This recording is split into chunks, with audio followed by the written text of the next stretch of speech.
আমি প্রেসিডেন্ট শিখ industry association আমাদের রুগ্ন শিল্পের বিষয় 2011-12 সালে সরকার 1585টা রুগ্ন শিল্পের জন্য 2590 কোটি টাকা দিয়ে এই রুগ্ন শিল্পের সমস্যা সমাধান করেছিলেন। কিন্তু এটা পার্লামেন্টে সরকার ঘোষণা দেন। পার্লামেন্টের ডকুমেন্ট এবং কাগজটা আমি দেখাইলাম।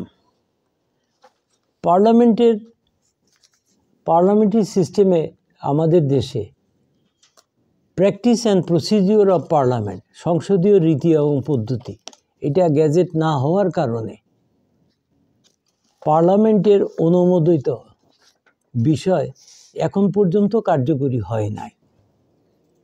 ইতিমধ্যে সরকার অর্থঋণ আদালত আইনকে মহামান্য রাষ্ট্রপতি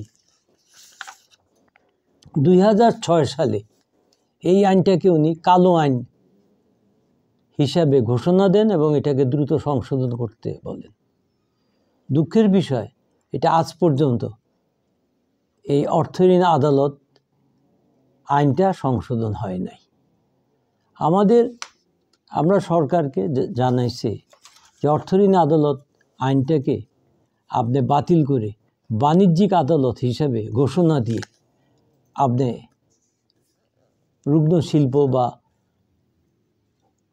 ঋণ খেলাপি যারা আছে তাদের একটা নির্দিষ্টভাবে সুন্দরভাবে আপনি বিচারের ব্যবস্থা করেন, আর রুগ্ন শিল্পের জন্য আলাদা আইন করেন।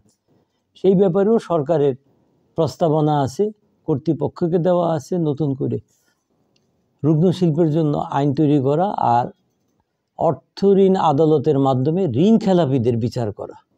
দুই ভাগে বিভক্ত, একটা হলো ঋণ খেলাপি আর একটা হলো রুগ্ন শিল্প। একটি বিশেষ স্বার্থ গোষ্ঠী রুগ্ন শিল্পগুলিকে ঋণ খেলাপির ভিতরে এনে অর্থঋণ আদালতের মাধ্যমে বিচার করতেছে এখন পর্যন্ত, যেটা একদম সঠিক হয় নাই। বারবার এগুলি জানানো সত্ত্বে এগুলি কোনো কার্যকরী ভূমিকা এখনো আমরা দেখতে পাই নাই।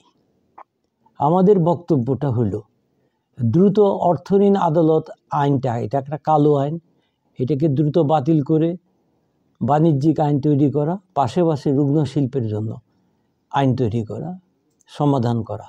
এবং গত সরকার 11-12 সালে এই 1585টা রুগ্ন শিল্পের জন্য 2990 কোটি টাকা যে বরাদ্দ দিয়েছিল, এখন পর্যন্ত সেই বরাদ্দের টাকা রুগ্ন শিল্পের মালিকেরা পায় নাই এবং তাদের ঋণ এবং সুদ এই টাকা দিয়ে শোধ করে 1585টা রুগ্ন শিল্পকে আপনার দায়মুক্ত করা ছিল। কিন্তু এখন পর্যন্ত মামলা প্রত্যাহার হয় নাই, দলিল ফেরত দেওয়া হয় নাই এবং যতটা পারা যাচ্ছে ব্যাংকগুলি উচ্ছৃঙ্খল কাজ করতেছে এবং এর কোনো প্রতিকার পাওয়া যাচ্ছে না। বারবার সরকারকে দৃষ্টি আকর্ষণ করে চিঠি লিখে এগুলিকে সমাধান করা যাচ্ছে না। আমরা আশা করেছিলাম ডক্টর ইউনূস সাহেবের সরকার এটা জোরালোভাবে এটা পদক্ষেপ নেবে, কিন্তু শেষ সময় দেখলাম যে তারাও এই বিষয়টা নীরব। তো আমরা আশা করব আজকে জাতিকে এই বিষয়টা সবাই দৃষ্টি আকর্ষণ করলাম যে এর একটা দ্রুত যেন আশু ব্যবস্থা হয়, এটা আমরা আশা করি। ধন্যবাদ।